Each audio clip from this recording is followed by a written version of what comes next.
और वहीं लोकसभा में कार्रवाई शुरू होने पर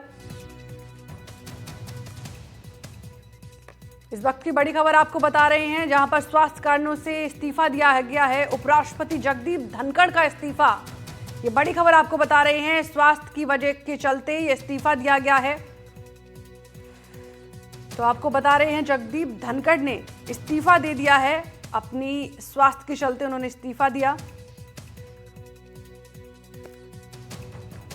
स्वास्थ्य कारणों की वजह से इस्तीफा दिया गया है। उपराष्ट्रपति जगदीप धनखड़ का इस्तीफा, बड़ी खबर आपको सीधे स्क्रीन पर हम बता रहे हैं, जहां पर उपराष्ट्रपति का इस्तीफा।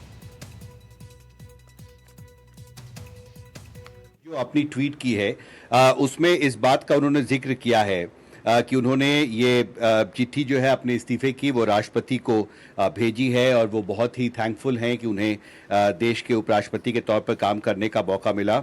और साथ ही उन्होंने प्रधानमंत्री के लिए भी डीप ग्रैटिट्यूड एक्सप्रेस किया है और ये कहा है कि वो इतिहास में उनको ये मौका मिला, इससे वो बहुत ही संतुष्ट हैं। पर साथ में उन्होंने ये भी कहा है कि मैं ये ऑफिस छोड़ने के दौरान बहुत खुश हूं कि भारत के जो ग्लोबल राइज भारत का हो रहा है उसको करीब से देखने का उन्हें ये मौका मिला है।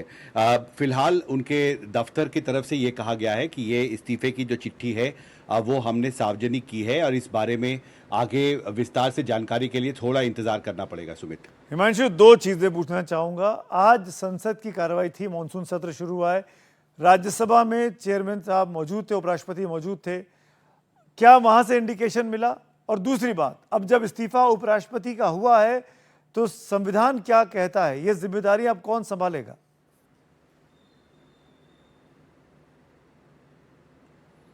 देखिए, दो बातें हैं। अभी मैं देख रहा था उन्होंने जो चिट्ठी सार्वजनिक की है अपने इस्तीफे की, उसके पहले दो लाइन का मैं जिक्र करता हूं Sumit. To prioritize health care and abide by medical advice, I hereby resign as the Vice President of India in accordance with Article 67A of the Constitution।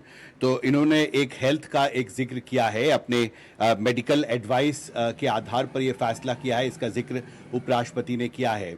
और अभी देखिए, आज ही एक प्रेस रिलीज आई थी जिसमें यह कहा गया था कि 23 तारीख को जो उपराष्ट्रपति हैं उनका जयपुर में एक कार्यक्रम है और उसमें वो भाग लेंगे। और हम सब ये सोच रहे थे कि संसद के सत्र के दौरान राष्ट्रपति का जयपुर जाना, 23 तारीख को ये कार्यक्रम था, एक ऑफिशियल प्रेस रिलीज भी आई थी। पर उसके कुछ घंटे के बाद ये जो इस्तीफा है मुझे लगता है बेहद महत्वपूर्ण है और अब राष्ट्रपति को ये तय करना होगा कि आगे जो कानूनी प्रक्रियाएं हैं वो संविधान के तहत आगे क्या वो फैसला करती हैं। लेकिन उपराष्ट्रपति, मुझे लगता है कि संभव है कि जब तक किसी नए व्यक्ति को ये जिम्मेदारी राष्ट्रपति नहीं देती हैं तो वो अपने पद पर उन्हें बने रहने को कहा जा सकता है। ये इस्तीफा उन्होंने राष्ट्रपति को भेजा है, पर इसमें थोड़ा इंतजार करना पड़ेगा और जानकारी जुटानी पड़ेगी कि इसमें जो संविधान में क्या एग्जैक्ट प्रोविजंस हैं जिसके आधार पर आगे अब राष्ट्रपति फैसला करेंगे। सुमित, मैं फिर से ये बता दूं दर्शकों को जिन्होंने अभी अभी अपना टीवी सेट ऑन किया है, वंशु आप रहिए मेरे साथ। उपराष्ट्रपति जगदीप धनखड़ ने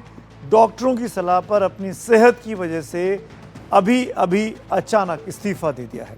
अभी करीब 2 साल का कार्यकाल उनका बाकी था। अगस्त 2022 में वो उपराष्ट्रपति बने थे, अगस्त 2027 तक का उनका कार्यकाल होता है, लेकिन जुलाई 2025 में आज 21 जुलाई को उन्होंने इस्तीफा दे दिया।